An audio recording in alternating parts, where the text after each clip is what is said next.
বিভব। এই সেলটাই হচ্ছে আমাদের কোষ বিভব, বুঝতে পারছো? তাহলে কোষ বিভবের কনসেপ্টটা কি? কোষ বিভবের কনসেপ্টটা কি তোমরা আসলে কি, আশা করি তোমরা এটুকু বুঝতে পারছো। কেমন? আচ্ছা, এখন দেখো আমরা যদি কোষ বিভব বের করতে বলে তাহলে আমরা কি করব? কোষ বিভব করলে আমাদের এই যে অ্যানোডের মধ্যে অ্যানোডের মধ্যে অক্সিডেশন মানে জারণ বিভব, হ্যাঁ, এটা জারণ বিভব। এই যে এটার বলা হয় জারণ বিভব, এটাকে বলা হয় বিজারণ বিভব। তাহলে এই যেটার নাম কি বলতো? জারণ বিভব।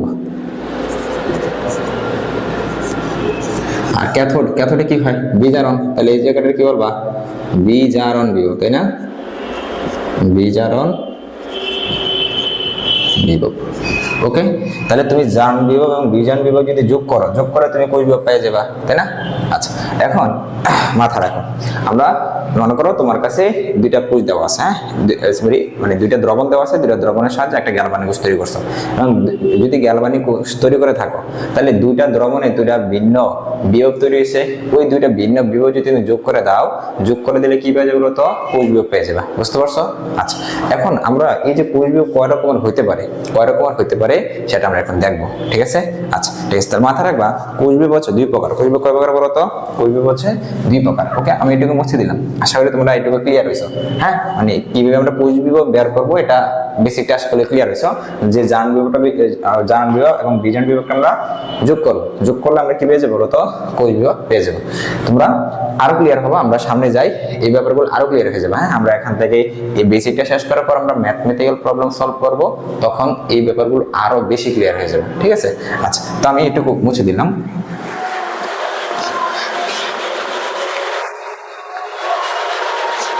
ওকে, এখন এই জায়গা থেকে আমরা তড়িৎদ্বারগুলো নিলাম, এই দুটো তড়িৎদ্বার, এই তড়িৎদ্বারগুলোকে আমরা কানেক্ট করলাম। হ্যাঁ, তড়িৎদ্বারগুলোকে আমরা কানেক্ট করলাম। এটা হচ্ছে একটা বাতি, হ্যাঁ, এটা হচ্ছে বাতি।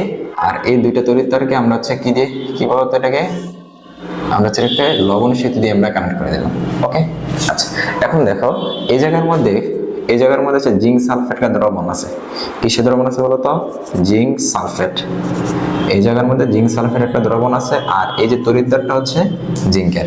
আর এখানে আছে কপার সালফেটের একটা আছে, কি বলে এটাকে, দ্রবণ আছে, এবং এই তড়িৎদ্বারটা হচ্ছে কপারের। ওকে, তো তোমরা জানো এই সেলটাকে আমরা কি বলি বলতো?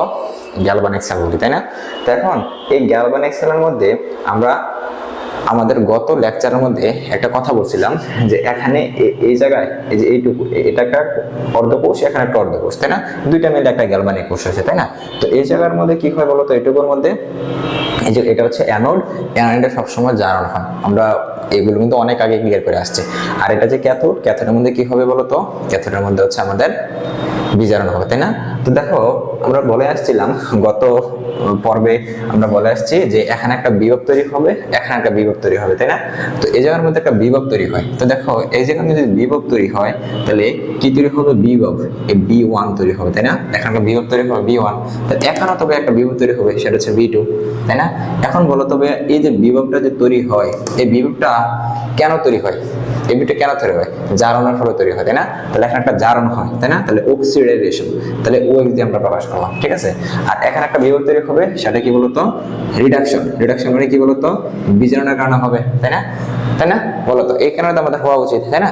আচ্ছা ফাইন, এখন দেখো তবে এখানে একটা জারণ, এখানে একটা কি বলতো, একটা বিভব আছে, এখানে একটা বিভব আছে। তাহলে এই পুরো কোষের বিভবটা কত? তাহলে টোটাল ভোল্টেজ কত হবে বলতো? এই যে B1 প্লাস B2। তো B1 কিসের কারণে হয়? অক্সিডেশন। আর এটা কিসের কারণে হয়? রিডাকশন। ওকে, তাহলে দেখো এই পুরো কোষের বিভব মানে total voltage B1 plus B2, এটা তো হওয়ার কথা, তাই না? এখানে বিভব তৈরি হয়েছে, এখানে বিভব তৈরি হয়েছে, তাহলে পুরো কোষের বিভব কত হবে? B1 plus B2। আচ্ছা, এই পুরো টোটাল ভোল্টেজকে বলা হয় ই সেল। কি বলে বলতো? এখানে কি বলতো বলে? ই সেল বলা হয়। ই সেল বলতে এখানে ইনার সেল। ওকে, কি বলা হয় বলতো? ইনার সেল বলা হয়। ওকে, আচ্ছা, এখন এটাকে ইনার সেল বলতে পারবা তুমি, ই সেল বলতে পারবা। ওকে, এখন ইনার সেল এবং ই সেলের মধ্যে পার্থক্যটা আমরা তোমাদেরকে পরবর্তীতে বোঝাবো। হ্যাঁ, আমরা একটু পরে আমরা আলোচনা করবো। তো এই পুরো কোষের যে বিভবটাকে আমরা কি বলি? ই সেল বলি। তো ই সেল ইকুয়াল এই যে B1 আছে না, এই B1টাকে আমরা ই দিয়ে প্রকাশ করতেছি, তাহলে হচ্ছে কি বলতো ই অফ কিসের অক্সিডেশন প্লাস এই যে এটা কিসের বলতো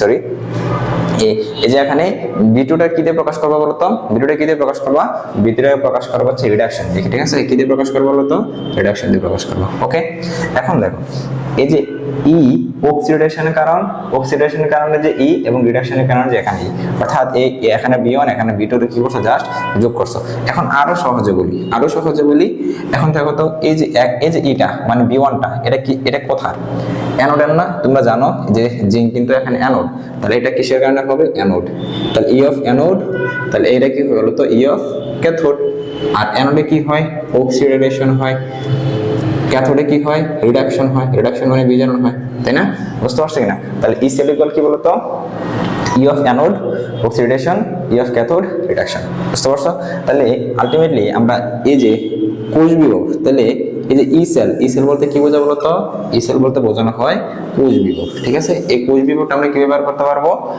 অ্যানোডের আমরা কোষ অ্যানোডের যে বিভবটা আমরা যোগ করব এবং ক্যাথোড বিভবটা অ্যানোড বিভব এবং ক্যাথোড বিভব যোগ করে আমরা কিভাবে বলতো ই সেলটা মানে কি বলতো কোষ বিভব ই সেলটা কি বিভব কোষ